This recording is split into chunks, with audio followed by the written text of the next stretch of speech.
Design Review Commission meeting via Zoom.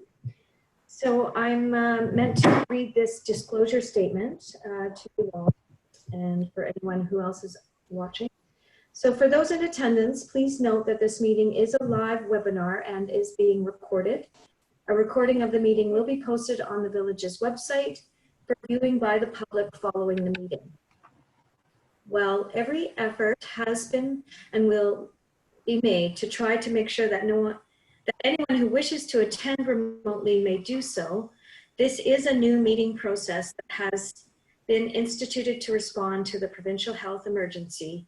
And so we apologize if for any reason technical issues do arise. Unfortunately, once the meeting starts, village staff will not be able to respond to any inquiries related to any such technical problems. Okay. So that being said, since it is the first meeting of 2020, we will need to nominate a chair. And oh, Lisa's joined us now. Hi, Lisa. Hi. Hi. So I can't recall, Gwendolyn, maybe you can remind me, did we nominate the chair after the orientation at the Advisory Land Use Commission or before? Was it, Cameron, was it after? We did it after. Pardon? It was after, yes. Oh, it's after, okay. So what we're going to do is we're actually going to run through an orientation session now. And Cameron Chalmers, the village's contract planner, is going to lead you through a PowerPoint presentation, letting you know what your role is. So he is sharing his screen now. And he'll probably take questions at the end. If you have questions, you can either put up your hand like this on the screen, or there is the ability for you to raise your hand at the bottom of the screen. After that, we're going to go through the policies that we ask each commission member to sign off on, and then we will start with our regular agenda, which will begin with the nomination of a new chair. All right, Cameron. All right, thank you, Lisa, and good evening, everyone. My name again is Cameron Chalmers. I'm the principal of Cameron Chalmers Consulting, and I do assist the village with a lot of planning matters, including current planning and some of the items that you'll see before you at the Advisory Design Review Committee. So what I'm going to do, I'm going to take probably 5 to 10 minutes to just run through a couple of things. And I was the planning director in Squamish for a long time, and we had design panels there, which is a similar body to this. I've been a private consultant for almost 8 years, and I've been to a number of design panels in many jurisdictions. And this is kind of more of a story time with Cameron to just try and come up with a way that you can think of ways to make decisions as part of this commission. And I've seen them work really well, and I've seen them not work quite as well. And sorry, I'm getting a lot of reverb, probably from someone with a external set of speakers.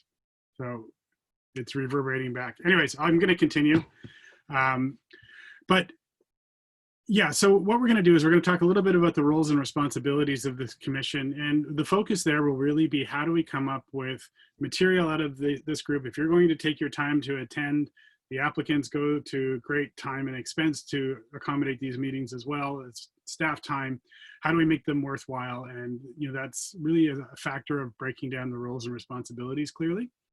And then how do we, most importantly, reach a way to come up with decisions that are usable for the applicants, for council, and for staff going forward. So I'll be talking about a consensus-based approach that I've used a number of times and have seen work quite well. So basically, it gives everybody an opportunity to have their input and ways to resolve some disagreements if there's different opinions.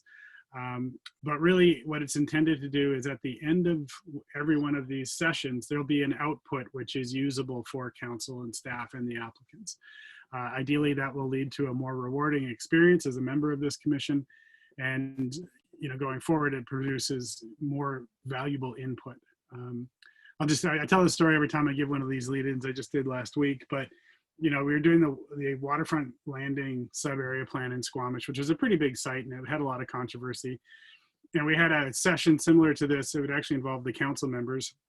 And one counselor said, I will only ever support this if there's more parking, and one said, I will only support if there's less. And the applicant left thinking that they had to provide both more and less parking, which was kind of a nonsensical way of making a recommendation known to them. And so what we'll try to do is, with this consensus approach, we'll provide nice, concise resolutions for you to build upon as part of the staff reports, and then you'll make your input and come up with a one consistent, agreed upon recommendation to council. So just generally, this is an advisory design review commission. It's established by a land use commission's bylaw that the village adopted in 2009. There's a companion advisory land use commission, which deals more with matters of land use like rezoning applications and other things. The ADRC is really intended to be a collaboration of people involved in the construction and development industry or have an interest in it, to comment more on development permits and the actual nuts and bolts of buildings going into our neighborhood. So whereas the Land Use Commission may deal more with policy level matters or long-term plans, this commission will deal largely with applications that are getting very close to becoming real live buildings. And this is, just to be really clear for some of you who work in other jurisdictions, this is not an advisory design panel in a formal sense. It's not established under Rule 7 or Bulletin 65, I think it is, with the Architects Institute. So, but it does follow a very similar format. So we try to replicate all of those things. It's just the bylaw that was established in 2009 didn't contain all of the necessary membership requirements and everything to make a formal design panel. But that said, my experience with this group is that it's different in name only in some constitution, but we try to run the meetings almost exactly as a design panel would run in other jurisdictions. So really what will be on your plate most of the time will be development permits, which are for forming character of buildings generally. Those are the ones that will work their way to you. Townhouse complexes, for example, commercial buildings. Those are the types of development permits that the village deals with on a fairly regular basis. From time to time, development variance permits. So individuals seeking variance to the bylaw in respect of height or siting or parking or something like that might make their way to you. And then the bylaw that establishes this group also establishes that council can refer other matters to you. So an example of that might be, next year, I think we'll be looking at the OCP review, or the village will be, and there will be likely a significant overhaul of the development permit area guidelines, and you might be asked to lend your design expertise at a policy level. So it might not fit into your regular meeting routines, but the council will likely refer something like that to you. Just really quickly, and I know Lisa's got some forms that you have to fill out, but we do operate with a code of conduct that is intended to make these meetings dialogical and collaborative. I have experienced design panels in other jurisdictions which are a little more confrontational. That's not really our approach here. We do try to treat staff and the applicants with respect, with a common interest of coming up with good recommendations to make a project better if possible. So we really do try to operate the meetings, and the structure I'm going to describe to you is one option to do that. It sort of nurtures that. The one other thing I'll note just really quickly is that when we put together a panel of residents and locals who are involved in the design and construction industry, there will from time to time be projects that you're associated with directly or have some borderline association with, which could spark a conflict of interest. So really, I think Lisa's forms get into that in a little more detail. But if you would individually or your company would benefit from any of the approvals, like if you were in the bidding to be a contractor on one of the projects, or if you had a design role in them, certainly we would like you to not participate in the discussion of those projects. It's a conflict of interest. Normally what we recommend, the conflict rules sometimes are really cut and dried, and sometimes they're a little gray, especially in smaller communities. If you have any questions, just ask Ms. Pedrini about where you stand. What it would likely mean is that you simply just wouldn't attend and vote on an item that you may have a conflict, either real or perceived on. So doing business, just a couple quick notes about this. Again, we don't typically have this as a problem in Pemberton, But when you're doing business as part of this Advisory Design Review Commission, you can only do that business in the meetings. So if you want to go by a site and you want to pick another couple members and go for a walk, that's okay. But anytime you have a quorum of the group, you have to be a little bit careful that you're not doing things to inform your decision or to discuss things. One of the big culprits now is social media and email, where you get emails flying around that really should be open discussions in the room. And the main reason for that is that this is a public forum. So the public has the ability to watch these meetings, to attend these meetings when we start meeting in person again. And it's really important that we keep the business at the business table. Again, the individuals on the commission and even the chair, I believe, by village policy, don't represent the village and don't represent the commission individually. So again, I can't recall really an instance in Pemberton or other smaller communities where the design panel has been, contacted by the media or something else. But I think there's a policy Lisa will provide you, which addresses how you interface with the community and the press if necessary on this. The way that we communicate to council is pretty simple. It's by resolution. The recommendations that you come up with will give you the framework to put those into a resolution. And the village is a lot of fun to do business in because they don't follow each of the strictest Robert's Rules requirements or those things on how you get there. So the process I described will, in a few minutes, we'll come up with a way where you can use a combination of comments and kind of hand gestures and votes to compile the resolution. But once you have a recommendation put together, you will vote on that by having a mover, a seconder, and call the question, and then a vote. And if the resolution succeeds, that will form your recommendation to council. And that really is the only way that you communicate with council, and kind of related to the other parts of what I was just talking about. It's not appropriate as an individual to be making representation to council about things that you see at this meeting. You just want to be really careful that what's communicated. You don't surrender your citizenship or your residency by being on this commission. If there's something affecting your neighborhood at a bylaw level or something like that, you certainly have the ability to make comments through the channels, but you wouldn't do so somehow elevating your stature as a member of this commission. That would be crossing the line. So in terms of roles, really there's three main players in this stuff. There's the staff and consultants, the applicants and their consultants, and then the members, which is you. For staff carry the bulk of the load with this thing. They will prepare the agendas and establish meeting dates. They take care of all of the minutes and all of that. So for most people, really, you'll receive an agenda package containing a staff report. It will outline in reasonable detail all of the important considerations and some of the initial staff analysis undertaken to date. You guys do plug in at times early in the process and towards the end. Unlike some other jurisdictions, the Design Commission isn't a body that a developer has to graduate through or pass through. It's not common in the village to have applications go through an endless cycle of trips to the Design Commission. That said, there may be some that for whatever reason don't work and you want significant enough changes that it would make sense to bring them back. But in the normal course of business, most applications come here once, and they usually come about midpoint. So staff present the material that's available and the analysis done to date. It's not always fulsome, and sometimes there might be questions that staff don't have an answer to, and that's okay. It's just because staff aren't finished with the project. But they will provide for certain. The applications won't come here unless there's enough information to make your discussions fulsome and well-informed.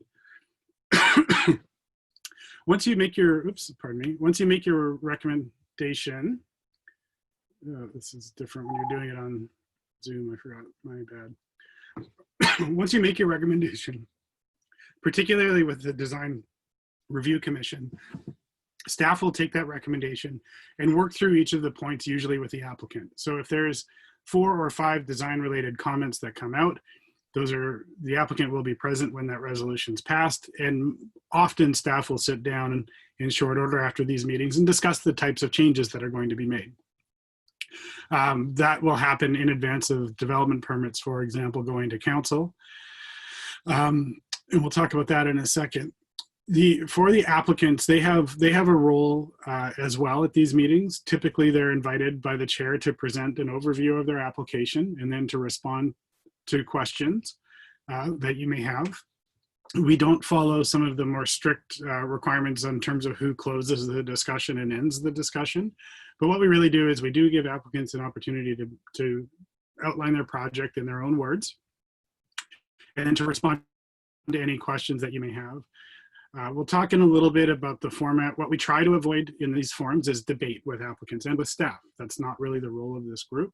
There might be time where the questions, get quite deep, and that's okay. But we do like to look at applicants as individuals who are responding to questions, not necessarily having to defend what they've done.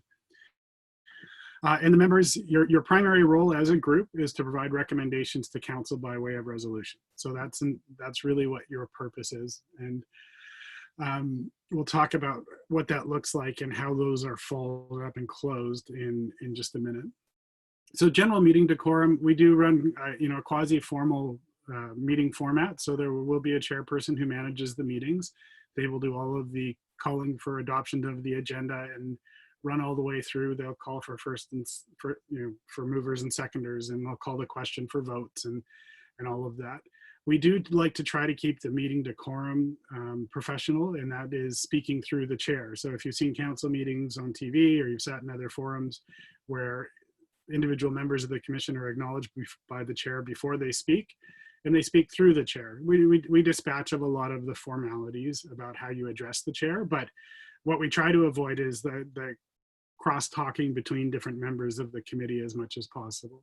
So you're not really speaking to a person. If you're responding to a comment that one of your colleagues made, you're doing so through the chair rather than getting into a face-to-face individual discussion as much as we can. The forum we're hoping for is one that really tries to achieve consensus-based decisions or recommendations rather than debates. There will be items that come up that you choose to debate, and that's perfectly healthy. But at the end of it, each individual on the commission, I'm sure during your tenure here, will feel that there's certain comments or recommendations you've put forward that you really wished went through, but the rest of the group didn't agree with you. That's just the nature of being part of a group or commission. Not everybody is going to get every element that they want in every project, but by consensus, typically in my experience in forums like this, and particularly in Pemberton, we do end up with resolutions that reflect a good quality of usable comment. And rarely are there issues where there's true debate amongst the meeting membership themselves. So the goal of the consensus-based resolutions, which really is what we're trying to achieve, is to have one resolution that contains the recommendations of the commission that goes to council. The recommendations are typically prefaced by an indication of support. I don't think it would be customary, though not impossible, that we would bring an application to you with an expectation that it would not be supportable or be refused. That's generally not what comes before you, but there may be changes large enough that it would come back to you at some point.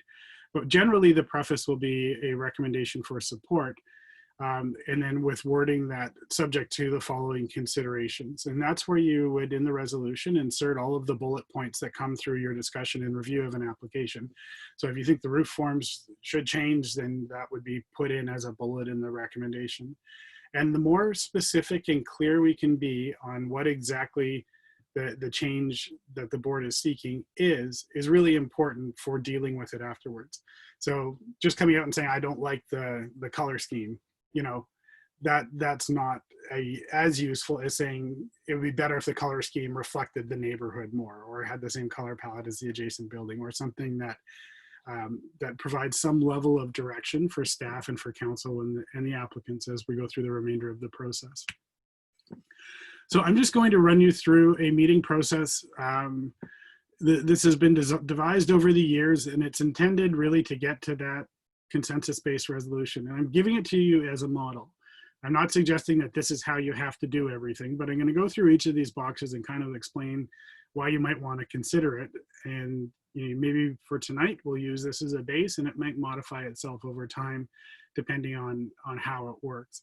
But most meetings will open with a staff presentation. So that'll be an overview of the application and some summary of its compliance with municipal bylaws and policies.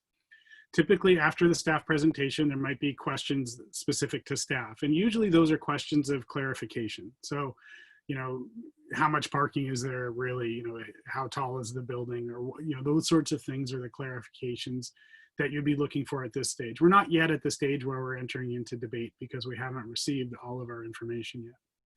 Following the clarification questions for staff, we will ask the applicant to present. And typically for a development permit, you know, this evening, I believe we will have both the architect and the landscape architect present their work. So usually, you know, 5 to 10 minutes, you will hear directly from the designers who are involved in the different aspects of the project. They will present. After their presentation, there would be a second round of questions for staff or the applicant. So now, having heard 2 different presentations, if there's something that didn't align between the 2, for example, or something else and you needed clarification, the chair would ask for questions of staff and applicants. And what we suggest generally is that rather than a free-for-all, to make sure that everyone has an opportunity to participate, that we do those as rounds. So the chair might start on their left or right and go to each person. And if you don't have a question, that's fine. You just pass on to the next member. But at least 2 rounds. Sometimes it might take 6, sometimes it might take 12. We don't know, but you know, generally at least 2 rounds. And that just keeps the meeting flowing smoothly. After the questions have been answered, and you know, if the chair likes some final statements from staff or applicants to close out that portion, this is where the application becomes the commission's. It's the board's. It's now yours. And it's more appropriate for staff and the applicants to step back, because you know, having been both a staff member and an applicant for quite a long time, I know my first inclination when I hear a comment is to jump up and defend it. And that kind of dialogue from the gallery is what we're hoping to avoid. So, you know, again, if there's the cool thing about the recommendations you're making is that if there is one that has already been addressed or has already been debated between staff and the applicants, we can simply advise of that later, or we can clarify at some point later in the meeting. But after the formal questions are over, it's a good idea to kind of take control of the application and start your, again, round table of comments. And this is where you as individuals would have the opportunity to make whatever comments you see fit to improve the project. As you go around the table, they're not yet debated. Those comments are compiled by staff or by the chair. And typically some themes emerge. But at the end of this, there might be 3, 5, 7 comments that have come out of the round table. And, you know, the chair and staff will kind of get a sense that, you know, people will head nod or whatever with each of those individual items. If there are individual items that need further discussion, that's where each individual point will be deliberated, or will go through to kind of get a straw poll for the group, where the group is. If it's a comment that needs more discussion or debate amongst the group, it will happen then. So we'd go point by point through each of the suggestions that came out and determine whether or not they'll be included in the resolution. This could go as far as a straw poll. So are we going to include that recommendation? Show of hands, yes or no, and the majority simply wins.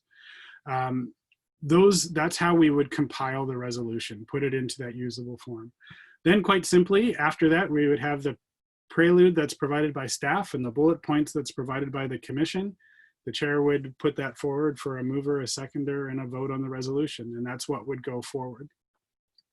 So just to close it out, you know, I know staff and all council are very grateful to have you take time out of your busy lives to participate in these sessions. And what's quite important is that you know that the work that you do is important. It's considered by both staff and council. At a staff level, typically right after design commission or design panel, staff will work with the applicants to address the comments that come up. Sometimes comments will come up that can't be addressed, or sometimes comments come up that staff, under the bylaws or the guidelines, they can't be implemented. Every single comment you will make will be addressed by staff. When the reports go to council for approval, each of those comments will be shared with council, as well as commentary on how those recommendations have been dealt with. So if for some reason staff and the applicants are unable to exercise one of the comments that you made, that will be explained as to why, and it will be up to council to determine whether that's sufficient or not. So you will see, if you follow the council meetings, that on the development permit reports, there will be these recommendations, and they're in their own section, and some discourse on how they've been dealt with. So the work is important. It is funny, we've been doing this a while, and sometimes, there's comments that come out of this that as a staff member almost generate some embarrassment because there's such obvious good improvements to a project and you've just been staring at it for so long that these forums really can make a really big difference. So with that, I'd be open to any questions you might have. I think I'm going to take down the presentation so I can see everybody, if that's okay. And there we go, you're back. So any questions on what we went through? I'll close one more comment. Particularly for the first few meetings, and if there's a new chair or whatever, staff we can take time to walk through this kind of step by step, and we'll remind you what all those boxes are. There's not going to be a test, or you don't need to memorize it or anything like that. We'll work our way through it together to make sure that we're delivering the best possible recommendations back.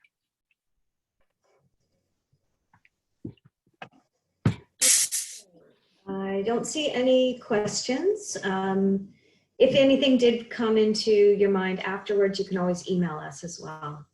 So the next thing that I wanted to run through was the 3 policies that we ask members of both the Advisory Design Review Commission and our Advisory Land Use Commission to acknowledge and sign off on.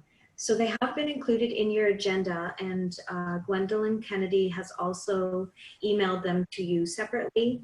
So there's no need to go through them tonight in any detail. I'll just let you know that there's a code of conduct, a social media, and a bullying, harassment, and discrimination policy. So we just ask you to sign off on page 24, which is the acknowledgement, and just scan and email that back to myself or Gwendolyn. And if you're not able to do that for some reason, you can always drop it off at the village office too. We have a slot.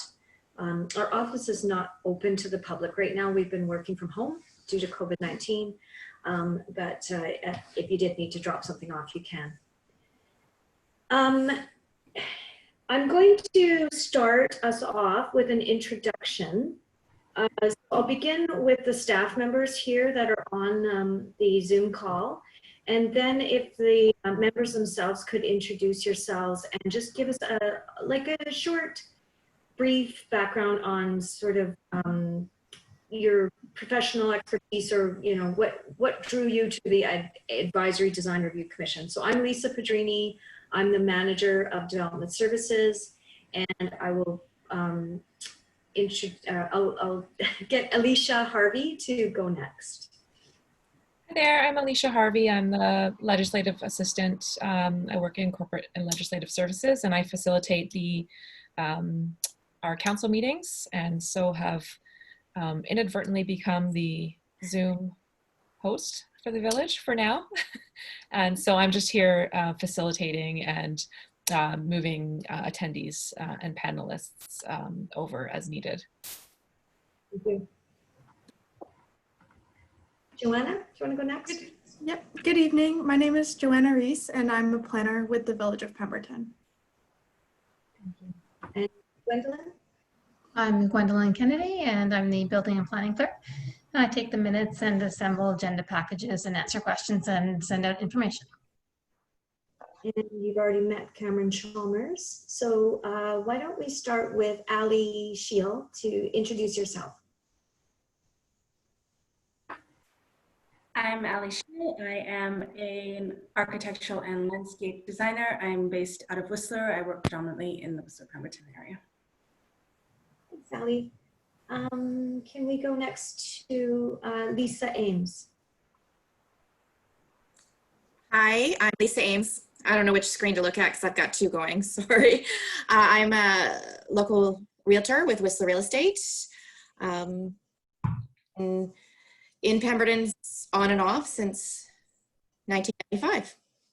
Great, thanks. Okay.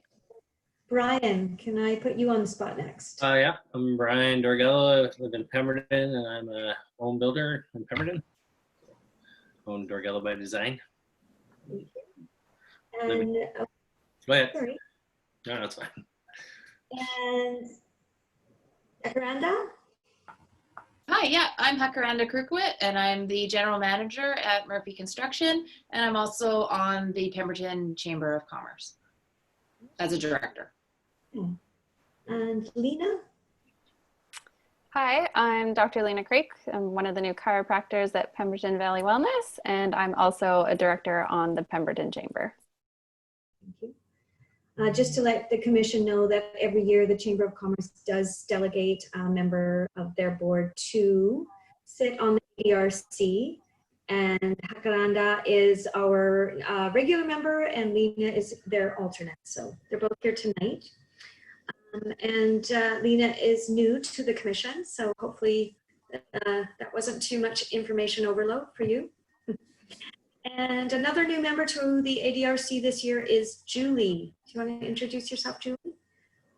Hi, yeah, my name is Julie Van Hepton. I'm the owner of Soundgarden Landscape and Design. I work primarily in Whistler, but I also do properties in Pemberton. So yeah, been doing it for a long time.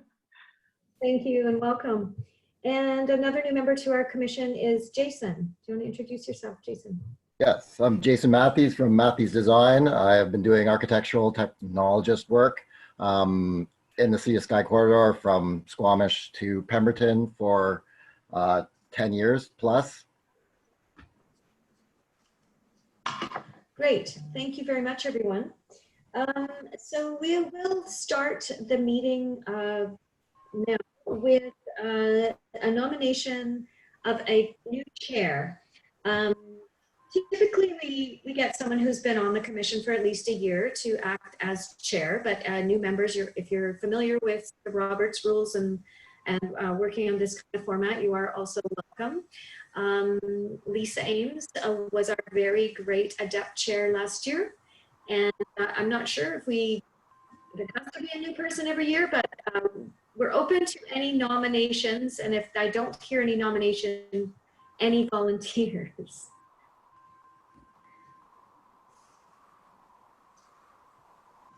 So anyone want to nominate someone else? That's what I'm looking for at this point. I nominate Lisa again. Okay. And so with a second. Ryan, I was just going to nominate you. I'm sorry, Cameron, can you remind me, do we need a seconder for that nomination? Oh, you're muted.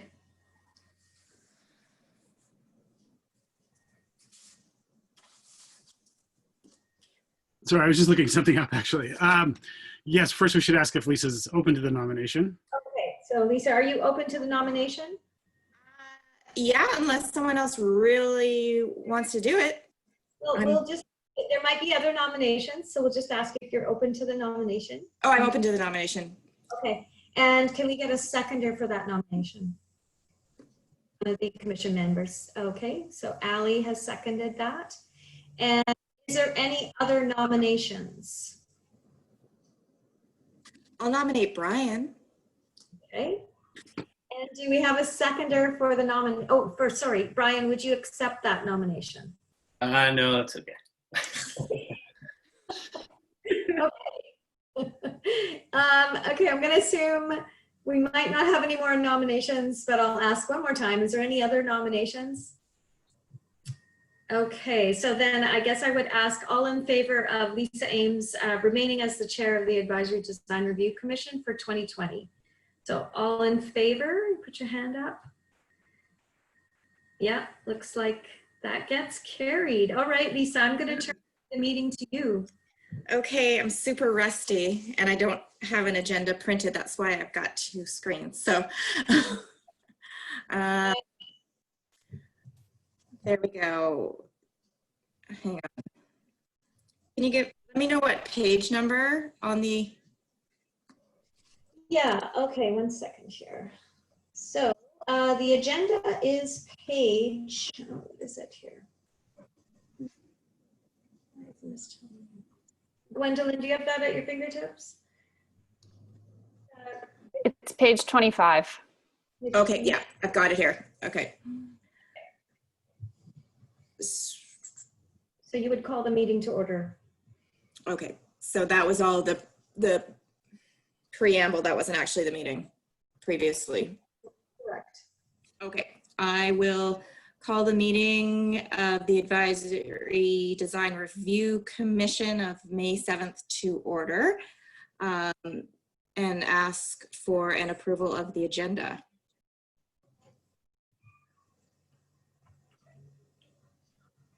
So Brian, Brian, and I need a seconder. Jason, all those in favor of approving today's agenda? Okay, approved. And then we've got a set of minutes from the November 6th meeting to approve. Does someone want to accept those meeting minutes? Brian, can someone second that? Julie? Okay. Those minutes are approved. So I guess we're gonna have sorry, you just need to ask all in favor after that. all in favor. Carried. Okay. So I guess, Lisa, will we be having a presentation? So they'll be joining the meeting, the proponents? Is that what's going to happen? We're going to begin with a staff presentation. Okay. But before that, I am going to see if there was anyone that might want to declare a conflict of interest at this point. No? Okay. All right.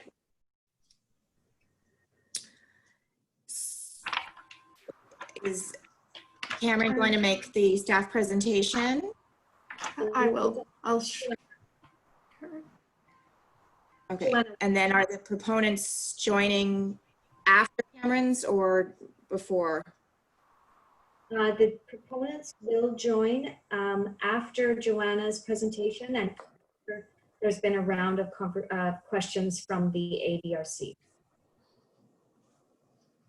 Okay, so just so I'm clear, so Joanna's going to do the presentation. We'll have the opportunity to ask questions before the proponents join the meeting, and then we'll have another round of questions for them if needed. Right. Is that okay? Good. Okay, I'll hand it over to Joanne. Great. So as I introduced myself previously, my name is Joanna and I'm a planner with the Village of Pemberton. And I'm going to be giving a brief presentation of the development permit application for Mountainside at 7360 Crabapple Court. So the purpose of this presentation is to provide a brief overview of the application and afterwards to receive comments and recommendations from the ADRC.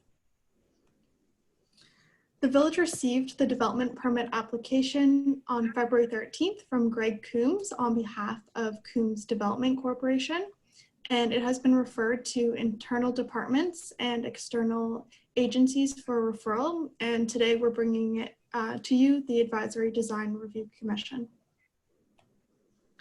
The subject lands are located to the east of the Arn Canal and west of Arbuda Street and are 4,550 square meters in area. In the OCP, the lands are designated Portage Road, residential and commercial, and they are zoned commercial Portage Road C3. Currently, the site is vacant and has been preloaded in preparation for future construction under a site alteration permit, which was issued in November. And adjacent land uses include multifamily, residential, commercial, and open space. The intent of the proposal is to develop 30 townhouses in 4 multifamily buildings. There'll be 11 different floor plans ranging from 2, 3, and 4 bedroom unit designs. The units will range in size from 105 to 144 square meters. Additionally, there'll be a service building on site for garbage collection. So next, we'll just give a brief site layout and overview of the landscape plan and the architecture. And I'm just going to be providing a brief overview as the applicant and his team are here today, and they'll speak to these aspects in more detail for you. So here you can see the landscape plan, which also shows the site layout. The entrance to the site is from Crabapple Court, where there's 2 vehicle entrance points. And pedestrians can access the site from pathways connected to Arbutus Street, the Yarn Canal, and Crabapple Court. And all dwelling units have entrances from both the adjacent pathways and the proposed street. LED lighting is proposed throughout the site to illuminate the pathways, bike racks, and parking spaces. Each unit has a garage with 2 parking spaces and an electrical vehicle plug-in. And throughout the site, there's 8 visitor parking spaces that also feature electrical vehicle plug-ins. And there's also bicycle racks throughout the site. In terms of landscaping, the proposed plan includes a variety of trees, shrubs, and grasses that are from the village plant list and consider the 4 seasons. And the entire site will be irrigated with an automatic irrigation system.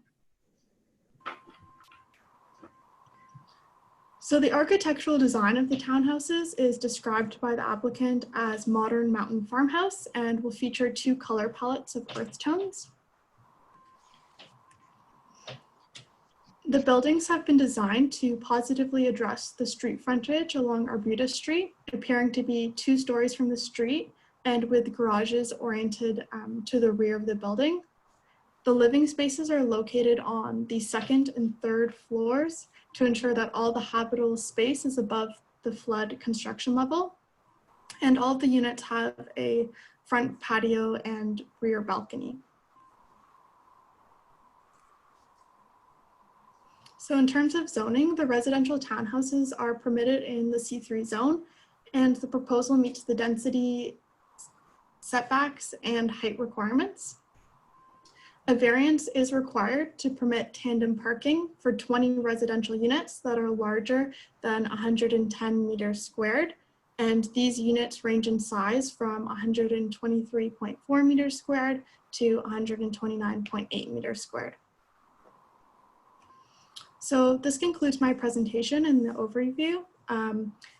You'll have the opportunity to ask me any questions, and then the applicant and his team are here, and they will have an opportunity to speak towards the application and provide additional details on the design. Here is a draft resolution that we can come back to when the commission is ready to put together a recommendation that they want to bring forward to council. So thank you very much. Great, thank you. Can I just make sure that I have everyone's name? The panel members. I've got Brian, Hakaranda, Julie, Jason, Ali, and Lena. That's everyone, right? Yeah, okay. I'm sure on our screens, everyone's in a different order, so I'm just gonna use my screen, whoever's showing on my screen, and kind of go around the table in that order. So I have Jason first. Do you have any questions for staff? Jason? Not for staff, no. Okay. And then I have Ali. Any questions for staff? I don't think for staff, but I have one question about the tandem parking. I'm just wondering if any other options were considered in terms of like a secondary parking structure, et cetera. Yeah, I think I'll let the applicant speak to that. Brian, any questions for staff? Not for staff. Okay, and Hakaranda? No, I don't have any questions. No. Okay, Julie? No. And Lena? No, no questions for staff. Okay.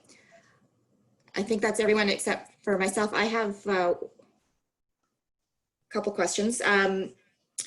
The subject site, the size 4,550 square meters.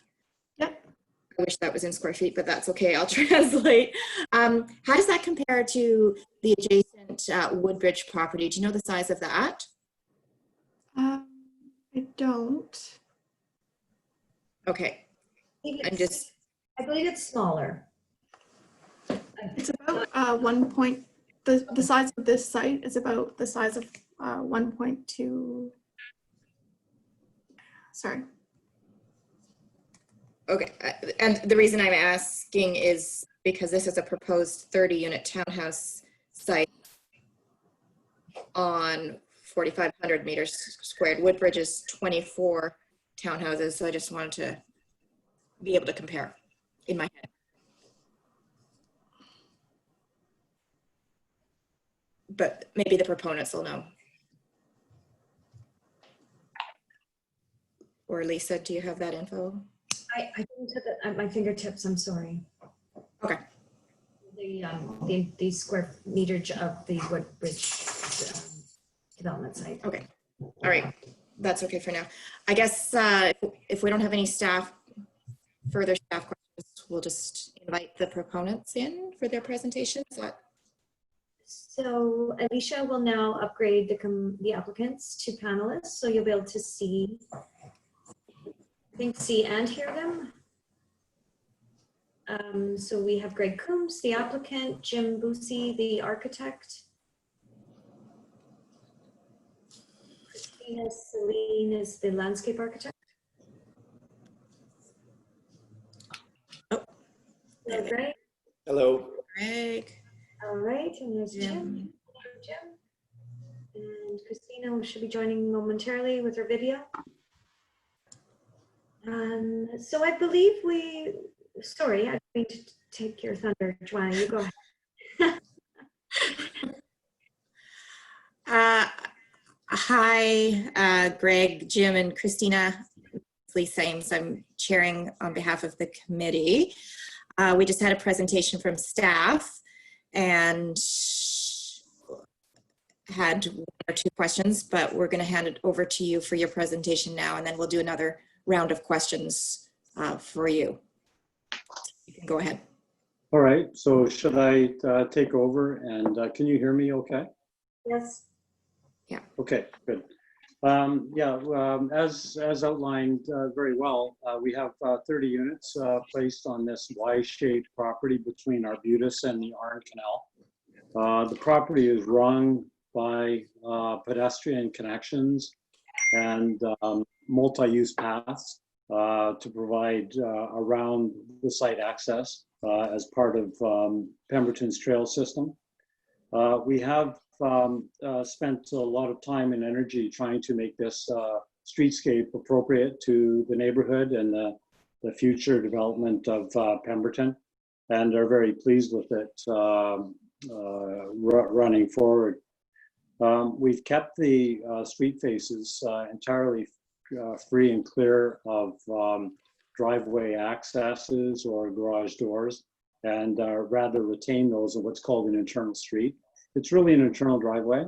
We don't want to confuse it with the street because it's not really public access. One thing we feel is that there's plenty of public access ringing the property. And we think we're doing our fair share to maintain the drivable area as being quite separate from all the streets around it, with access simply from Crabapple Court. The sun rises over the canal and sets over Arbutus. So some attention was paid to the solar gains and the use of the sun. The overlooking the Arn Canal gets it in the morning, and the Arbutus Street people get it in the afternoon. We did this linear scheme in order to optimize the street frontage so that Arbutus would be animated at all times, as well as providing a lot of street front eyes on street to the walkway along the Arn Canal. And to that extent, we provided a permeable landscape buffer with opportunities for natural surveillance. so that there's comfort given to both the residences as well as the passersby hooking up into the community as such. We've chosen a modern mountain farmhouse architecture, really to celebrate what we think is an appealing and attractive form for Pemberton. And I think we have it very well knitted into the landscape and the urban fabric of the community. So the colors we use were already mentioned, earthy tones, being a gray and a tan color, khaki grays and tan, in order not to overwhelm or to surprise people with outlandish or undue colors. We think it's supported by the conservative nature of the architecture itself. And we think it'll be a very nice fit into the community, having a feeling of longevity. One question that was asked about the parking, I'll directly answer it right now. 9 of the 30 townhouses have side-by-side parking, with the other 21 having tandem. We recognize the limitations of tandem, but we also recognize that communities are moving towards less car driven community needs. And so therefore, we feel that the tandem for that many units is appropriate, given the fact that there's going to be less cars needed in the future. There was also one other thing that was asked of us, and it was to create a through site connection between the gaps really between the 2 rows of townhouses. And we're noting that there's multi-use paths really ringing the site. And so we felt that that was unnecessary, given the fact that a lot of people ride bicycles very quickly through the neighborhood. And we felt that the interface between the private driveway and the community speed zone of bicycles through there would be inappropriate. The other reason for that is that Arbutus Street is roughly 2 meters below the driveway internally, and so the grade differential really doesn't support having that connection made through. So that's really all the architectural comments I have right now. I'm available for questions. Perhaps Christine from the landscape would like to offer her comments at this time. Hi, everyone. I'm Christina Celine. I'm the landscape architect on this project, and I know a lot of you. We've met before. I unfortunately have a very spotty connection, so I did miss bits and pieces of Jim's presentation, so I'm not sure how much of it actually you did cover. But I think I'd just like to add that, you know, we did make an effort to try and create something that was both beautiful and simple, and utilizing the Village of Pemberton recommended plant list, and also keeping Bear Smart in mind and SEPTED, which I think I did hear Jim talking about, you know, just to create a landscape that creates a sense of security, that people can, you know, feel that they're within it, but they can also see out, and you know, at nighttime that there's security also with lighting, and not a lot of sort of dark hidden spots.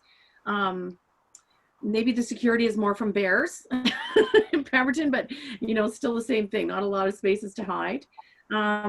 We did make an effort to create a beautiful streetscape, utilizing street trees, and then having plants cascading over the retention walls that we need.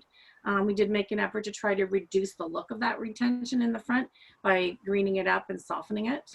And then there's a good connection from the site to the Arn Canal. We did also make an effort to ensure that there's a bit of privacy between the units. In the back, the units actually each have their own space, their own private little backyard space. And in the front, we utilize some partitions and planting to create some privacy between the entries as well. And then made an effort to keep the site very connected for pedestrians, allowing for bike parking and that kind of thing. So yeah, I'm open to questions if anybody has any. Thanks.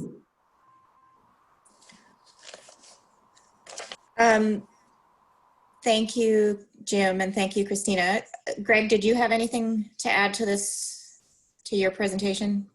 No, I think that sums it up very well. I think Jim and Christina have laid it out, and I'm here to answer any questions that anybody has. Okay, I think I'll use the same format that I did with the staff presentation. I'm just gonna go around the table, but based on the table that's on my screen. So again, starting with Jason, did you have any questions for the proponents? Yeah, so I was just curious, I guess, snow damming, gutters, I guess, and all that stuff too. Snow shed, did you guys think about that? Just curious if you've thought about snow stops in the roof. I see in the one roof plan, you do have a valley that's kind of connected on one of the units. I can't. So, Jason, could you maybe just reference the page, the sheet number? Yeah, I'd say with the Follow roof plan A2 .08. Thank you. And just, yeah, with all those, you can kind of, the roofs where the valley comes together, that just usually causes a little bit of ice damming and freeze thaw. It's a bit of an issue. Sometimes also too, if there's no snow stops, gutters, you can rip those off if there's snow shed, depending on the slope of the roof. These look like they're, yeah, just curious if you guys have thought about that, incorporating snow stops. Yes, I'll speak to that. It's actually not drawn 100% correct because it does show a horizontal gutter for about 8 feet along there. And that's something that we would avoid. So there will be a pallet assembly drawn at the construction drawing stage in order to assure that those valleys would be able to drain the water and ice, the frozen ice, essentially out towards the edge of the building. Okay. Yeah. Good catch. I could add to that too. We have retained a snow retention expert, and the roof will have snow clips in order to retain the snow on the roof so that the melting occurs and goes into the gutter. But that was a great point and something that we have brought an expert on to deal with. Great.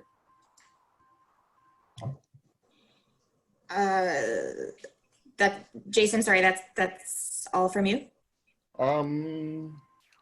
Just the one thing on the garages as well, just garage doors, garage heights. I thought I saw garage height was 7 feet. Is that correct? Yes. Okay. Yeah, just is that, I guess it's adhering to building height of all the units, I guess, or you guys said you made building height. Yeah, I know that Pemberton is very truck reliant. Mm-hmm. So 7 feet is usually just a minimal one. I've just kind of reference that if that could ever be bigger, usually 8 feet is helpful in Pemberton. Well, once again, I think it's a very good point. So thank you. And I can see several instances on the building elevations where for some of them, we could easily raise, about a foot or a foot and a half, like in some cases. Mm-hmm. So we'll take that point forward and incorporate it in future design work. Excellent. Thanks. Thank you. Okay, and just to speak to that garage and parking as well, without surface parking, like people can't park in front of their unit. So is my understanding. So I think it's important to make sure that these garages actually accommodate the size of vehicles we have in our community. Yes. Yeah, that's a good point. We'll look at that further in more detail. Okay, thanks, Sam. And I'll go to Ally next.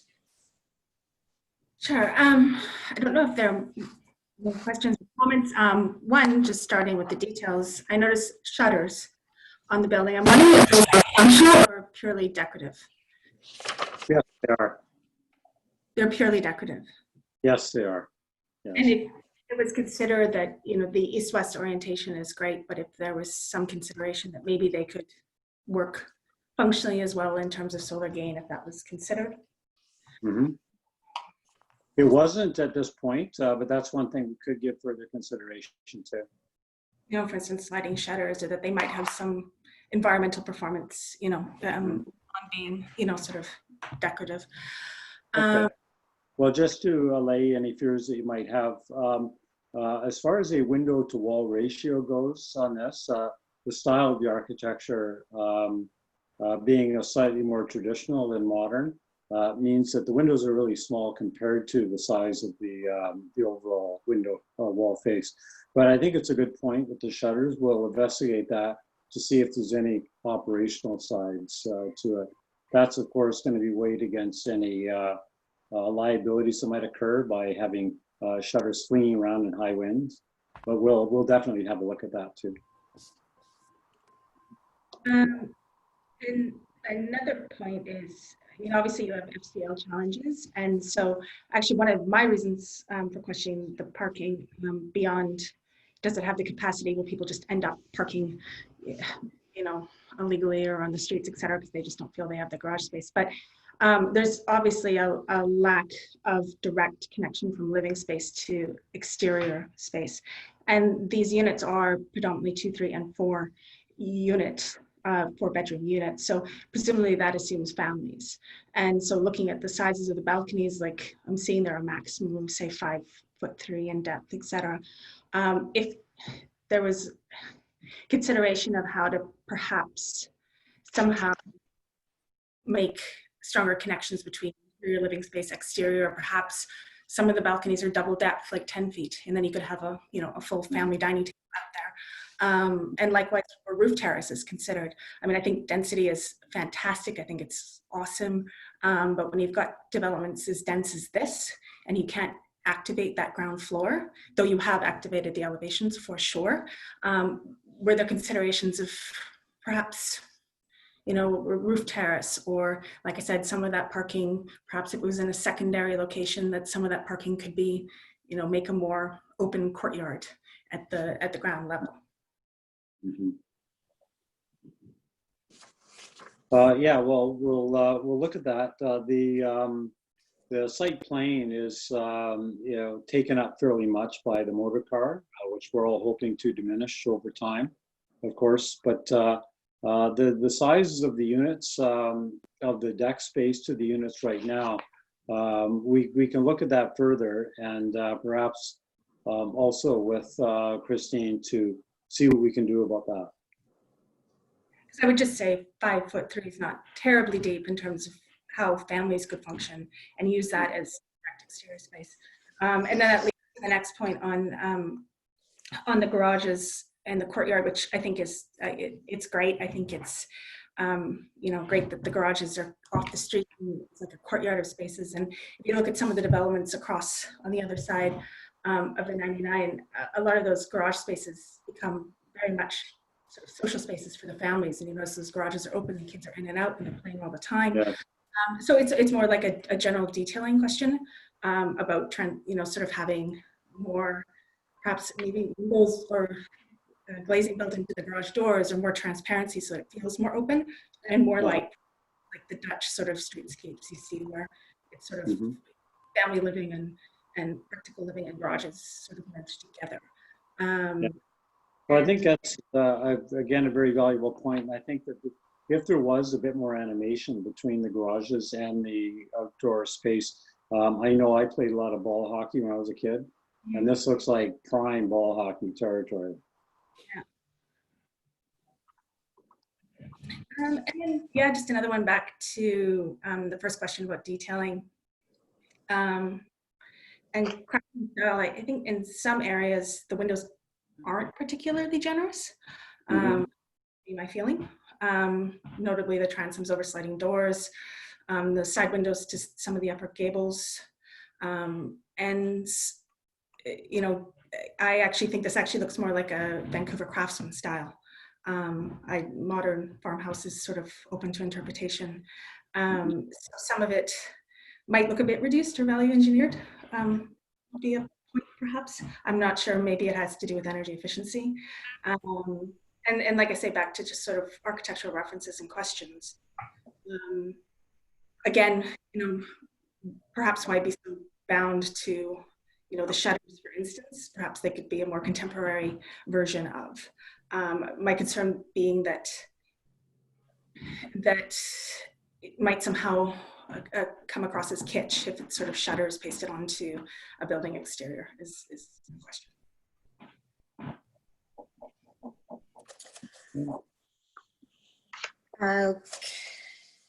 Do the proponents have any feedback for Ally's comments, or should I move on to Brian? I don't have any feedback to that one. Okay, thanks. Brian, any questions from you? Well, Jason and Ally kind of covered all my concerns, so no, not at this point. Okay, great. Hakranda? No, thank you. No. Julie? Hi, again, most of it has been already addressed, but I think the biggest issue that we all encounter has to do with the parking and the lack of parking and the fact that everybody has trucks and there's sled decks that also hang out 2 feet into walkways and whatnot. So I think that a lot of the areas for parking is just really, it seems to be really slight. It just doesn't seem to be as generous as I think it needs to be. Okay, thank you for that. I think that was just more of a comment versus a question. Well, I just think that the in and out flow, I don't quite understand all of the, I don't have the form in front of me, like the layout. So I'm just trying to understand the courtyard round. And I'm just trying to understand the parking spaces and the fact that the visitors parking. I'm just trying to figure out how this will work, being as we know with all of the other developments in town that parking is an issue, and the fact that yes, maybe years down the road people won't be parking, but right now people are driving. So I'm just wondering if there's is there any way or any contingency that it will be room to expand parking if need be. Is everything just seems to be so compact and already spoken for when it comes to landscape design and everything. Is there any wiggle room? Is there any thought about we may need to make this area bigger? The garbage area may need to be modified as well. Has there been any thought about that? The garbage area really, as a community service, along with the mail kiosks, is kind of limited. I do see some spots here that perhaps some additional visitor parking could be added, and I see a few more. I certainly understand. I mean, this is not the only community that's mentioned parking, and so.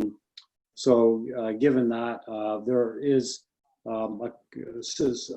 another small area that I can see principally between the service building and the monument, where perhaps we could put additional parking spaces in there. But once again, we'd have to review that with the planning authorities in the community to see if that's going to be acceptable. Sorry, what's the monument that you just referenced? At accessing from Crabapple Court, there are 2 lines there showing the entry monuments, which really are the signposts for the community. Okay. And I'm noting with some potential optimism that they could hide the cars, any visitor parking spots behind that. which I think, we might be able to get a couple more visitor parking spots in there, which sounds like it'd be very welcome from this committee.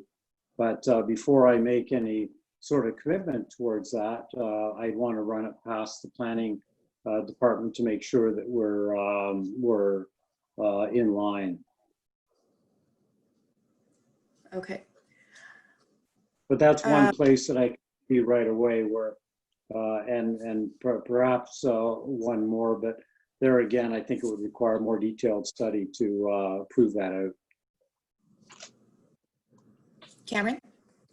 Thank you, Madam Chair. If I may, just on parking, one of the things that we've been attentive to with this project and other townhouse projects is one of the things that proves to be an error is to provide faux driveways in this type of arrangement, where it's not clear that whether it's a parking stall in a driveway or not. And I think this site plan, unlike some others we see in town, is quite clear that it's garage parking off of a courtyard, and it will reduce what commonly becomes the townhouse parking problem, where people are parking in front of their garages and taking up portions of what's intended to be just a drive aisle or between two landscape aisles, but it looks a little bit like a parking stall, so people park there anyways. I think this is, at least some forethought has gone into this. This is a parking standard that they certainly meet the number of stalls. There's no variance there, but the tandem parking comes with some concerns that staff have discussed and we expect will be the subject of discussion at the council table.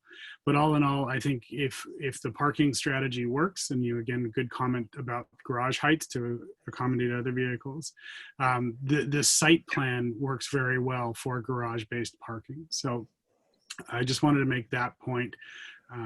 We can point to some examples where certainly there is a problem with flow, and a lot of that relates to people parking in undesignated parking areas, and the site plan avoids that. Okay, great, thanks. Julie, do you have any further questions? No. Okay, I will move to Lena, please. Hi, I just think that was an interesting comment about the tandem parking and assuming that it will be just vehicles in the area. Where I live in the plateau and the townhouses around there, most people use their garage as storage. And from what I see in the site plan, there's not actually a ton of storage available to people. So I'm just wondering how you're going to consider that when I assume that there will be quite a bit of renters in this area as well. I don't think it'll be purely families. Have you considered that at all? Well, storage is always, a difficult thing to achieve. In the parking garages themselves, if I look at the floor layouts, there is space adjacent to and under the stairs where additional storage could occur. Given the fact that, if you have a lower slung vehicle, I mean, kayaks and stuff could be slung from the roof or the ceiling of the garage.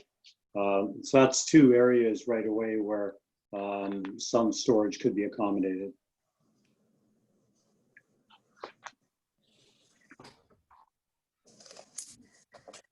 Yeah, I maintain concerns about the parking spilling out onto the street. I just haven't seen a community or a strata in Pemberton that manages parking well, purely because we are quite commuter based to Whistler, as well as just the sheer number of people renting out their homes. I think it will be interesting, but I don't know who's the population that you foresee buying these homes. Who are you building for? Well, we're building for local families. Who are working within the village of Pemberton. You're assuming that they're not commuting to work if you're not building for a car-based future.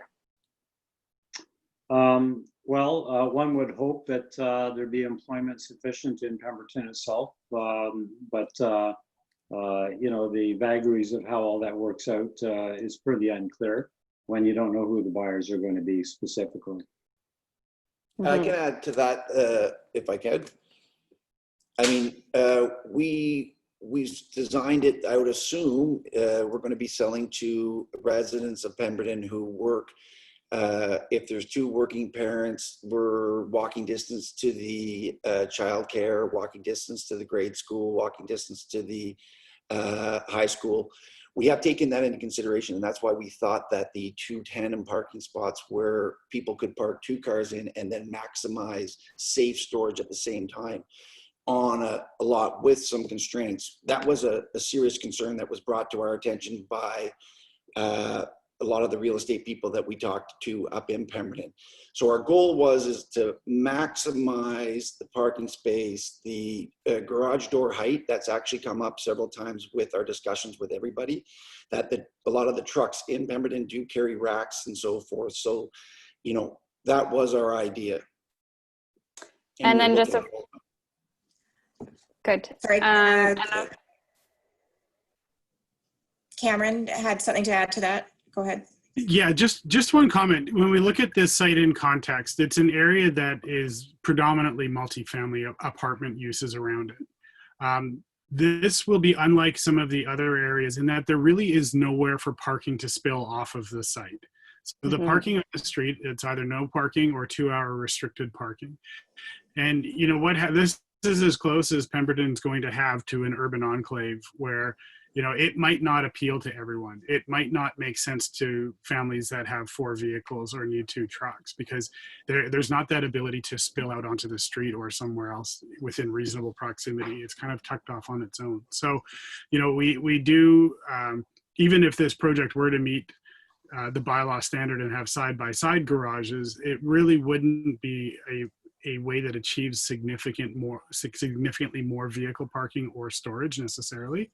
So for those reasons, staff to this point have supported the tandem parking. But the reality of this compared to other sites is that the street parking is already restricted and regulated. So there is nowhere to overflow. And that will impact the market choice of people who choose to live there, at least purchase there. And then my final question was about the bike parking. Is that outdoor or is it covered? What's the plan with that? Right now, they're open air, and in the several locations strewn around the site that they're available, they're currently open air.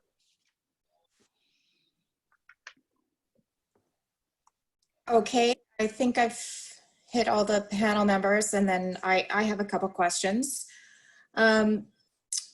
The road width or the driveway width over at the skinny end, just when I go into some of the other complexes, I'm thinking of Expedition Station in particular. It's a very narrow and tight turn into your driveway, or into your garage rather. So I'm just, and I can't see these numbers. Sorry, print's a little small. Have you taken into consideration the turning access, I guess it would be, into the garages there? Yes, we would put the standard turning radiuses, etc., on there, and we comply with the widths in the bylaw. So we do conform, and you know, once again, I think that there will be different approaches based on what the market offers. Like you know, like people with larger trucks, for instance, would be careful about what the turning radiuses might be, and the ability to navigate within these confines. The narrower part of the Y towards the left-hand side of the site, or the north side of the site, is aided by the fact that they are side-by-side garages as opposed to tandem, which contribute to an easier turning radius profile. Okay. And then I don't see any snow dump areas. Are they on this plan? Cameron's got his hand raised as well. Yeah. I was just going to advise that through the staff review, that is one of the comments that will be coming out of the staff review, is making sure that we have sufficient snow dump areas. It's not shown adequately on the plans at this stage. Okay. Also, service building, what's it accommodating? Garbage, recycling, and mailboxes? Is that what's going on? That is correct, yeah. Okay, and is there a pullout or somewhere to stop your car, dump your garbage, pick up your mail, or are you pulling into one of those visitor spots that's going to be full? Like, where do you park when you do that?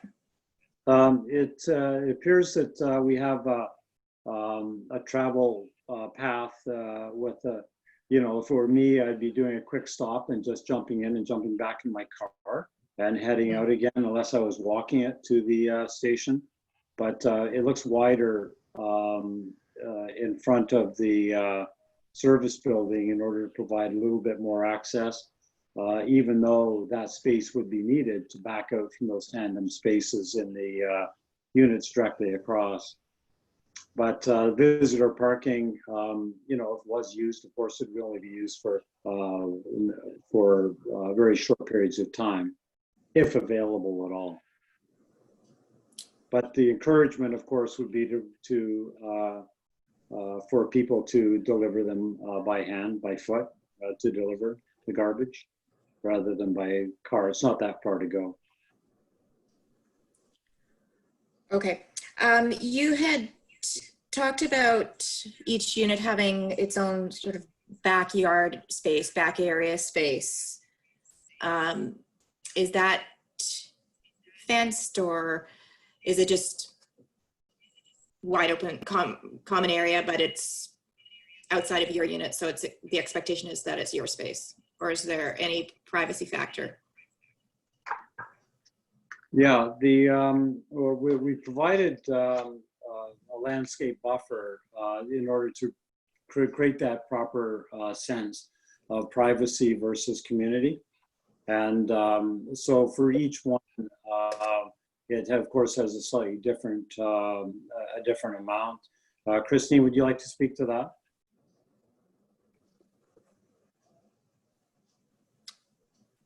We lost Christine. Christina, you're on mute. You have to unmute yourself. Sorry, my sound was going in and out there. So do you mind repeating that?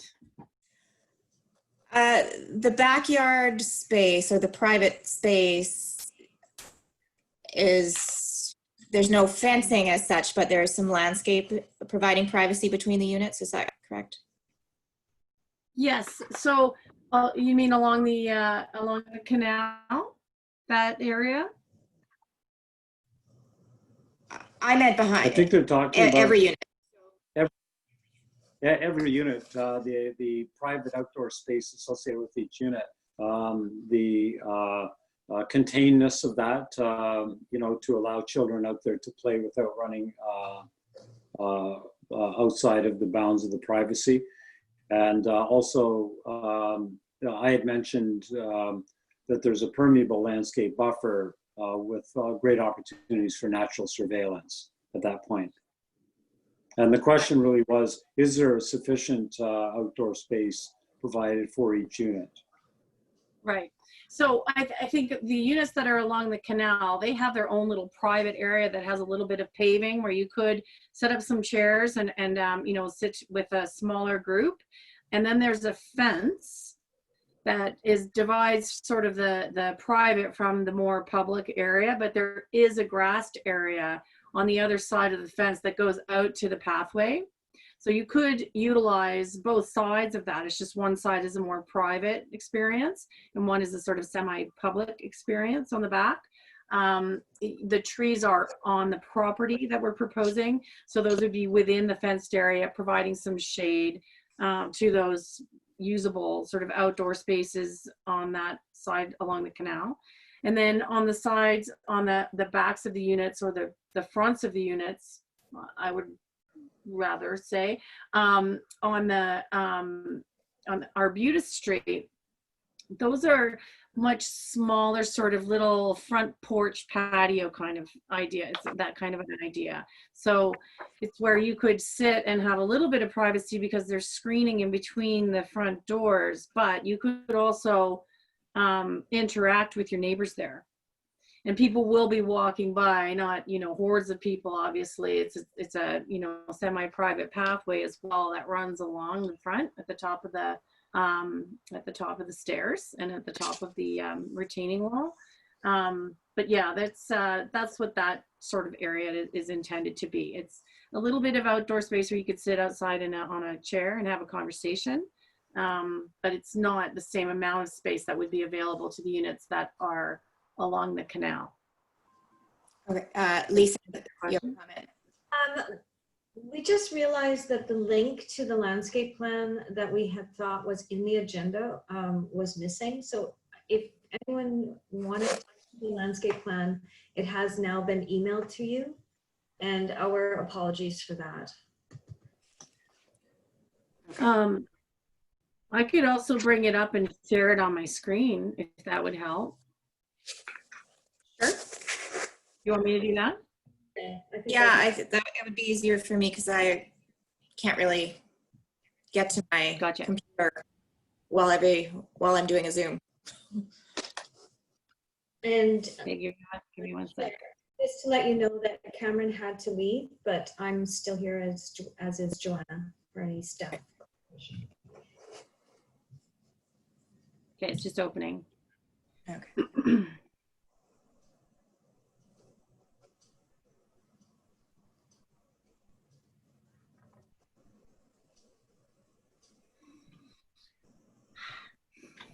Of course, it's taking forever.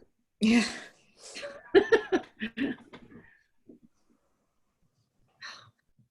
I can share the slide that I had if that's easier. It just opened, so this should work. Give me just one sec here. Go back to the Zoom.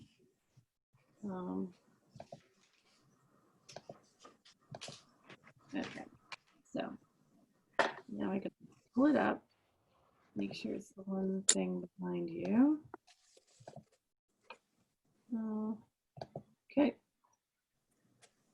And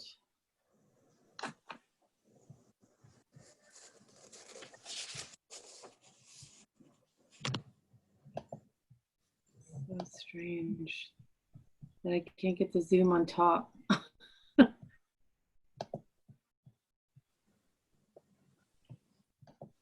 There it is. Okay. Share screen.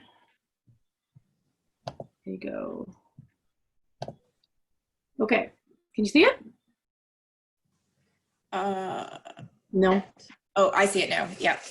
Okay. So, so do you want me to answer that question again?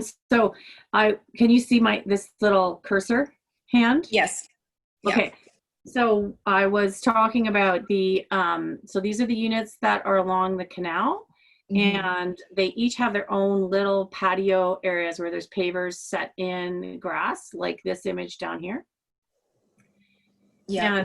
And then they each have a tree. I think this unit has two, but they have trees, and these trees are on the inside of the proposed fence. And this line with squares, this symbol, is the fencing along the back.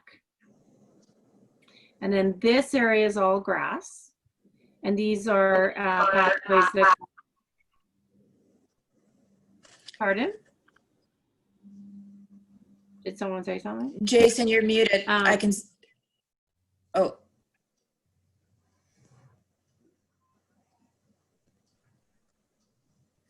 Sorry, Jason, your mouth was moving, but. Wait, no, it's all good. Okay. Yeah, so then this area that's all grass here, this is what I'm saying, like this is private because it's on the inside of a fence and there's a little gate that you'd have to go through in order to get to the unit. But this area that's grass is all usable as well. It just is on the other side of the fence, and it's more of a semi-private area because it's connected to this walkway along the canal.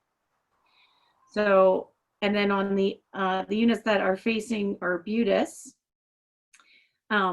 these little blocks of color, and I just want to see if I can blow this up a tiny bit. Might make it easier to see. That was risky. So I think it's now going to be taking its time. But there's little pathways that go into the units, and there's a walkway that goes along the front here. And then in between, you see these little screens in here. So in between the doorways, there are little screens so that this area in here would be utilized by each unit. So it's really just like a veranda kind of idea, front porch. But you have the option of then interacting with, you know, your neighbors, people walking by. There's a little bit of grass, larger grass areas here and here as well. But the private space would be just this little space here. Okay. So the person door, like the person entrance, is on the outside, like facing, okay, sorry. So go up to like the ones that run along the Arn Canal. You pull your car into your garage from the interior driveway, but there's no people door there. The people door is on the other side of the building. Like, what if guests come to dinner, how do they get in? Yeah, there's an entranceway off of the Arn Canals from the back and from the driveway, plus access for the car. So a garage door and two access doors to the units on one on both sides. Yeah, so these, you see where the hand is and where these little, where the plants are shown? These are, yeah, so that's an entry, and that's an entry. Okay, is that considered sort of the main door, the front door? It depends on, there's two entries to the units on Arn Canal. That's the entry off the laneway, and the other side would be the entry to the main unit. I would call on those units, the entry off the laneway would be your main door. Okay. Okay. And then I have one other question. It's not really a question, it's just more of a comment. The size of the, I guess, call it building 4 and building 1, 11 units, 10 units, to me seem like a lot of mass, a big building aesthetically.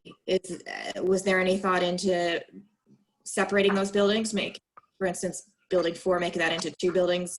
The same with building 1. You don't. It wasn't really. We did density consider there, probably. I'm just thinking from Arbutus, you're looking at a big, long 10-unit building, not broken up very much, and I guess the same on the Arn Canal. Well, I just don't see that very much here, but. Yeah, I think the configuration of the site being Y-shaped like that lent a lot of open space to both the longer buildings, which provided enough light and air, we felt, to help to ameliorate the size of the buildings. While they do present as being, you know, an 11-unit and a 10-unit building, they are quite narrow units, and so they, you know, it diminishes the overall length of them. But we felt that because, principally because of the configuration of the site, we felt it was going to be suitable from an urban design point of view. Okay, and then one more comment. I don't see any sort of community play space, a playground, community garden, a gathering place, I guess, for the neighborhood. There is, and it's the part that I just basically offered up to review. Right here. Yeah, the place we put additional parking, and so now I see why I offered that that would have to undergo further review, because we wouldn't want to be cutting out the community gathering area. Okay, and then I guess a question, this might be more a question for Lisa, and perhaps we don't have it in our development guidelines at all, but is there any consideration for an electric car charging? Mind you, might not be necessary in this type, people could just put that in their own garage rather than a condo style. So actually, in our zoning bylaw, we do require electric parking, a ratio of electric parking. Okay, so would that be somewhere in that middle hub, I guess, with the visitor parking and the garbage building? I don't think we had the opportunity to speak to the proponents about that requirement. Yeah, my expectation would be that they would be included within the garage spaces themselves. That would make sense, but yeah. Okay, that was all my comments. I'll go around the table one more time. Actually, now I can't see you, so perhaps if anyone has a question, they can just call out. Any of the panel members. No further questions from the panel. Okay, do we want to form a recommendation, or Lisa, am I going in the right direction? Yeah, if you do not have any more questions for the proponents, then Alicia will actually downgrade them from panelists back to attendee, and we won't be able to see them or ask them questions anymore. So if you're at that stage where you're ready to talk amongst yourselves and form a resolution. Does anyone have any last questions for the proponents? No. Okay, I think we can. Thank you for attending. I think we're going to switch to just panel members. So they're still able to. Now I can see everyone. Yeah. So they're still able to hear your discussion. They're just not on the screen. Okay. And I was thinking it would be helpful if Joanna could share the proposed resolution on the screen. Do you have that ability? Oh, yeah, she does. So just that one slide. So I think that slide 10.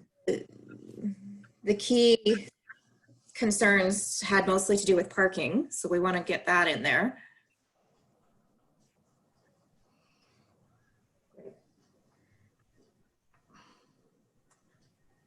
So yeah, at this point, staff has put together a draft resolution, and if the commission is feeling like they did want to support the proposed development permit with conditions, there's something on your screen to start with.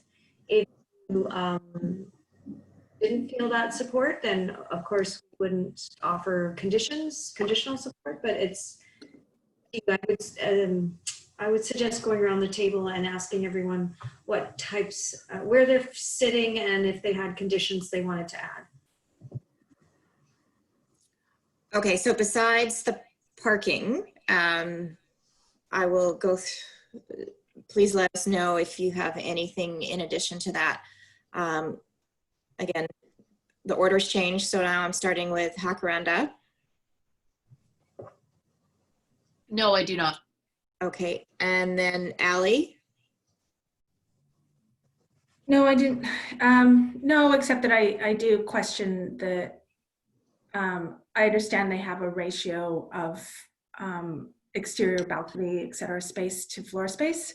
I'm just not sure it's as well proportioned as I think it could be. I'm not sure how to phrase that, but I think the balconies are too small. Rather than doing two small balconies, a larger one, or have more sort of, you know, if you've got a 4-bedroom unit, you've got families, so perhaps the quality of exterior space, I think could use further consideration. Other than that, no further comments. Okay. Through the chair, Lisa, if there was agreement with Allie's point, you could relate a condition. I don't want to put words in your mouths, but something to the effect of that maybe more consideration be given to the size of the balcony. balconies or something to that effect. Sorry, you cut out there. So can consideration be given to The the size of the balcony, size? Mhm. if there was support for that. Yeah, I support that. Yeah, I think I agree that the balconies are a little small. Yeah, agreed. I mean, quality of interior to exterior space. Yeah. Yeah. Somewhat lacking.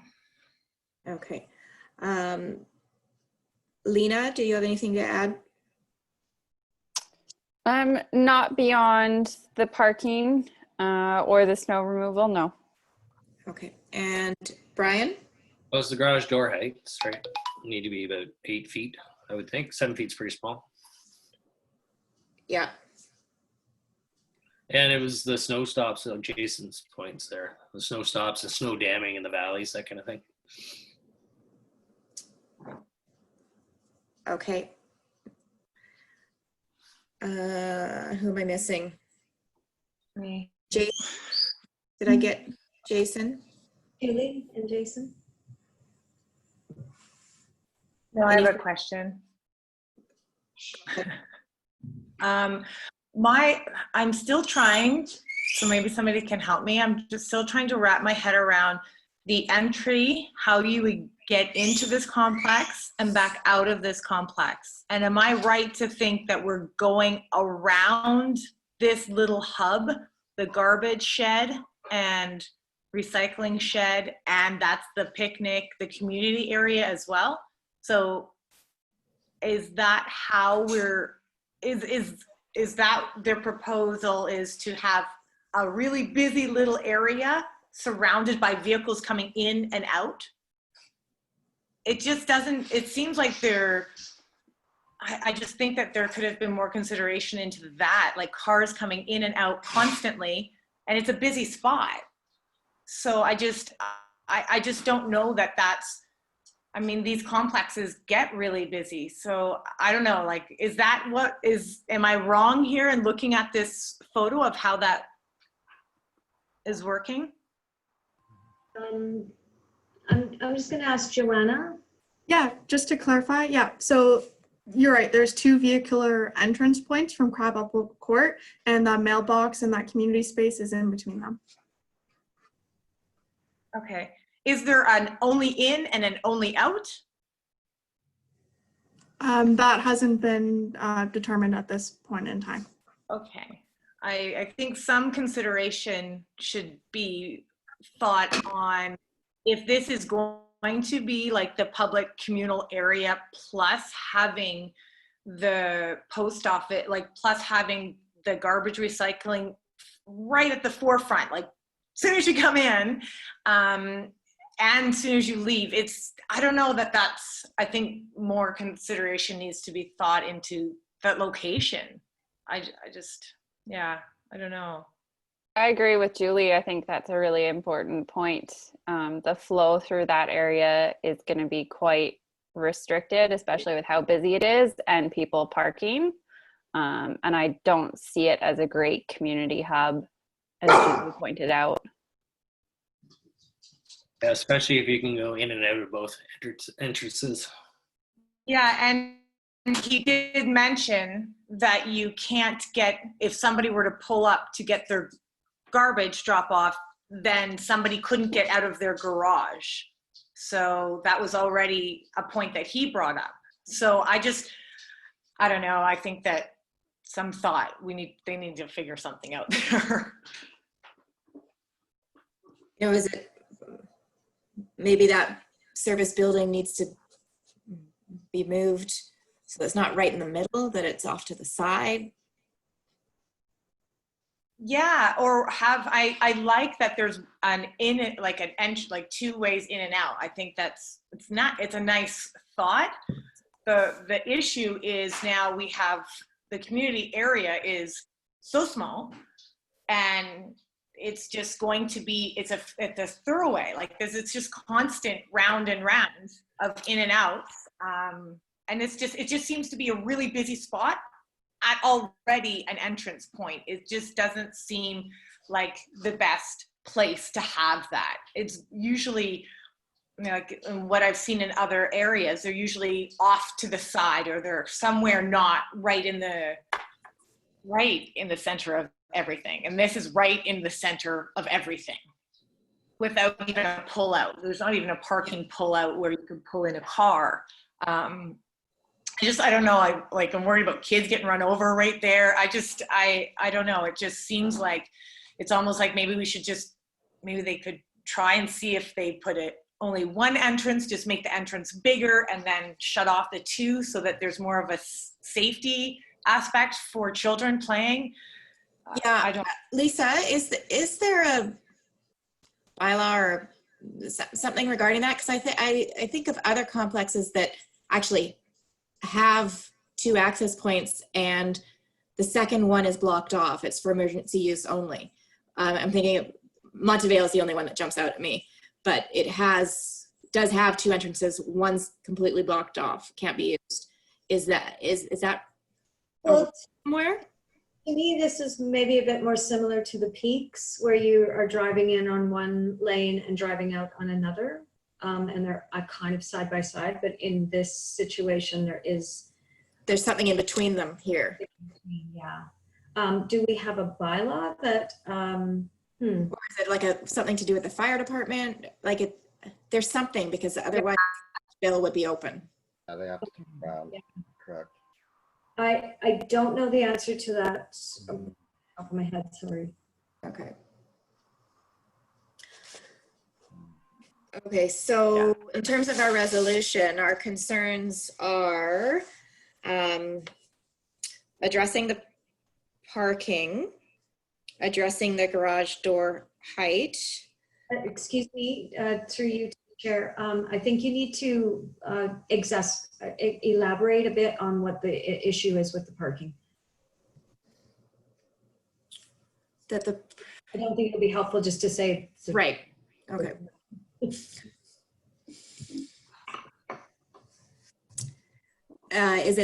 Is our issue the lack of parking? Is it the placement of the visitor parking? Is it because it's not necessarily lack of parking, because they do adhere to the parking bylaw in terms of number of spaces.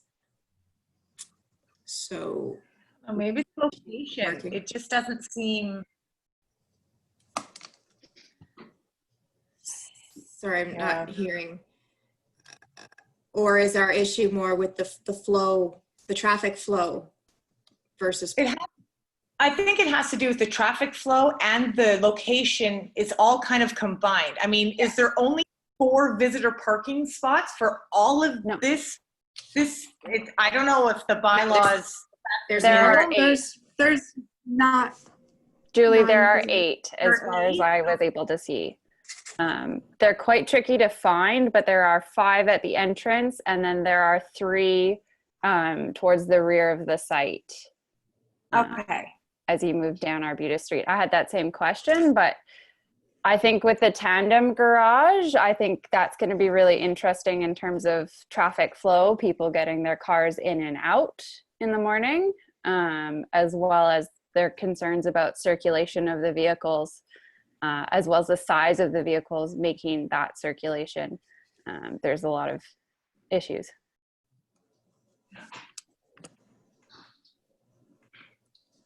Okay. I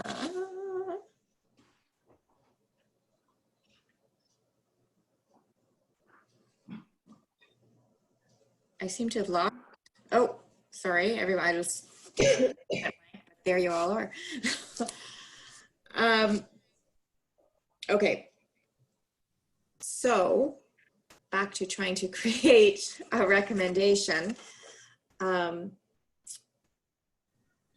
Lisa, any suggestions on language in terms of the traffic flow, visitor parking placement? That they kind of go hand in hand. Like I said, staff don't want to put words in the account, but I can try and help you. I think you may be finding the issue is with the variance request, which possibly has vehicles parked tandem within the units, and therefore, or is it that, or I'm not sure. I mean, for me personally, I don't have an issue with the tandem, the variance for the tandem parking.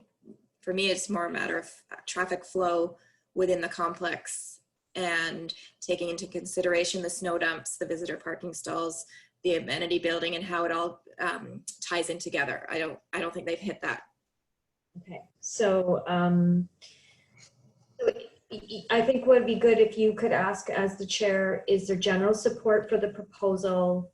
And if so, you know, how do you want to work the conditions? Or is this point where people have too many concerns that they don't want to offer their general support? I'm just not sure where you guys are at. Okay. How do we feel about support? Is anyone dead set against, like, nope, no way, don't support this? Or we support it if the following things are tweaked? Come back with the following changes. I support, but they do need to come back with, there's a lot of unknowns. We can't see where the snow dumps are. We're iffy on the parking, the in and out flow. So I think that those are some of the. We really want to do the common space. That could be, yeah, how we can rearrange all those to maybe make some better use of the use of the space. Like, you know, a better explanation or better ideas or some options maybe as well for just to rearrange the common space, the parking, the flow, and the snow dumps. Better explanation. Yeah. Would that be more in the realm?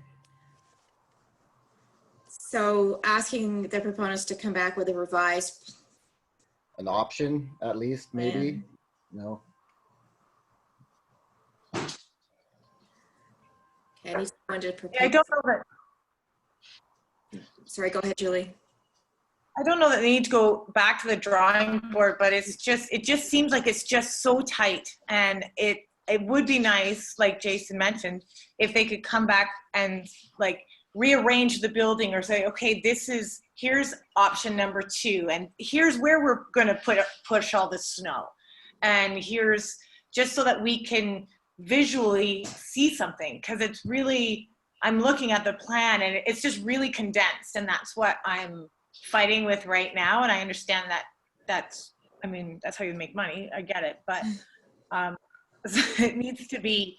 I think I just would like to see a couple more options of how they plan on making it more a community space. That's the little picnic table isn't much, and and the garbage area, like the flow is just not there, and I can see it becoming an issue. So it'd be nice to see if they have anything else that they could do there. You didn't want to sit there as a community space, frankly. Pardon me? Sorry, Allie, you cut out. Go ahead. Well, I mean, who would want to sit there as a community space anyways? I agree. You're right beside the garbage building. It's me.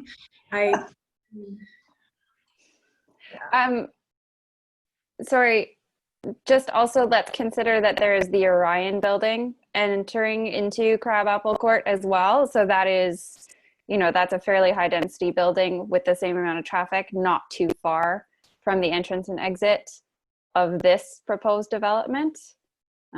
Something to consider, especially because we know people will be parking on the street. Like it's going to happen. I don't know, that goes back to, they really need to consider the circulation. Mm-hmm. Okay, so I'll just go along. I think you may want to start creating your bullet points. So the general feeling that there is support based on consideration of the community space, a reconsideration of the flow. Like, is there any aspects of it that you want to state that you are supportive of? The color, style, it sounds like you're having issues with the site plan itself. The landscaping, nobody's made any mention, they're not satisfied with the landscaping. I'm not sure if you've actually had a chance to see the landscaping. And I think part of that is just the format of the meeting too. And I'm used to the big poster boards in the council chambers with it's difficult photos. Yeah. In this format. Or would the ADRC choose maybe not to make a resolution of support at this point and ask for some of these items to be reconsidered and the plans be brought back to you a second time?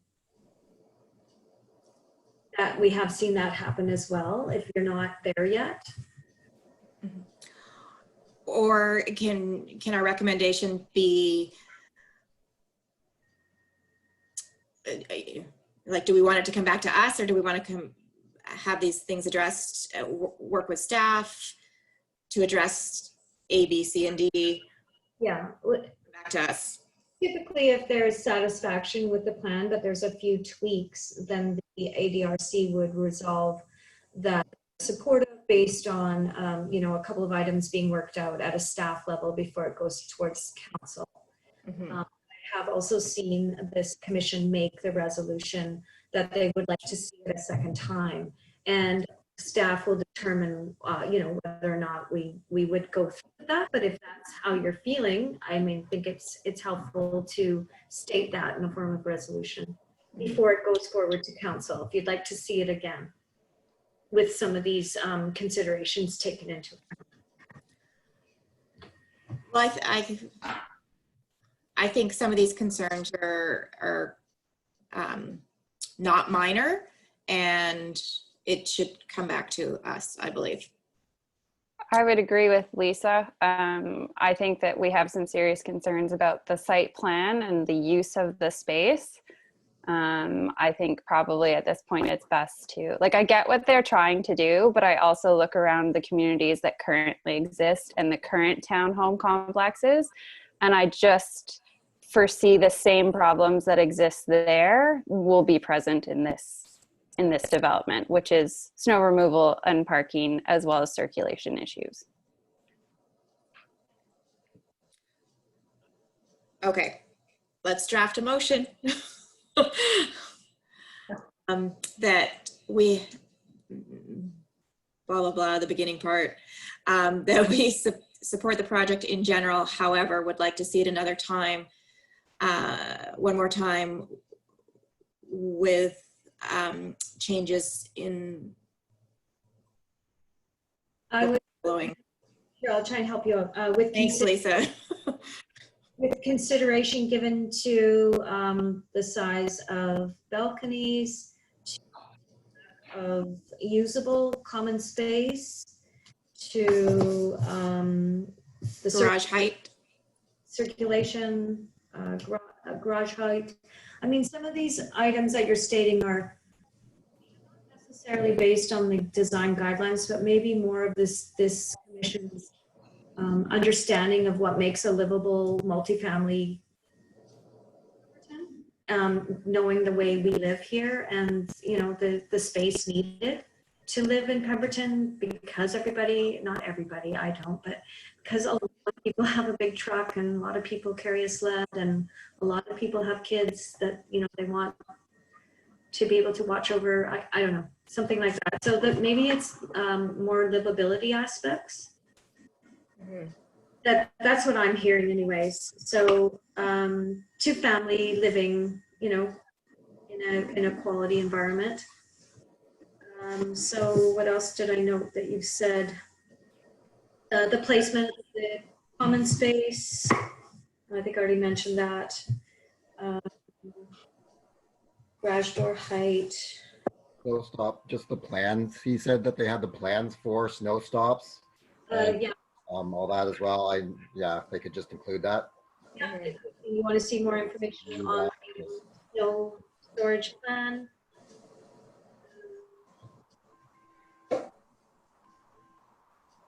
Did I miss anything? No, I think those are the bullet points. Can you read it back? I'll ask Gwendolyn. I'm not writing it down, so I'll put Gwendolyn on the spot. Can you read back the resolution as to you? The commission supports the project in general, but would like to see it again with consideration given to aspects that are important to family living in Pemberton, such as increasing garage door height to 8 feet, giving more consideration to the size of balconies, concerns related to parking, vehicle circulation, including traffic flow at the entrance, and the size and placement of the community space, and more information on snow stops and snow dump areas. Can you just repeat the bullet regarding the flow of entrance, that one? I said, I think, key concerns related to parking and circulation, including traffic flow at the entrance and size and placement of the community space. That sounds good to me. Does someone want to make that motion? Brian? And does someone want to second that motion? Jason? All those in favor? Opposed? I think that motion passes. Okay. Go ahead.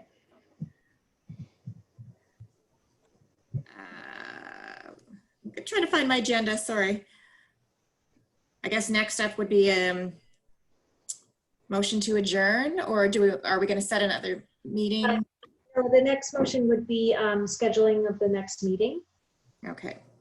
So in the past, we've asked the commission at the start of the year to choose a day of the week that works for everyone or the majority, and also a week of the month, so that we can set a standard time for ADRC meetings.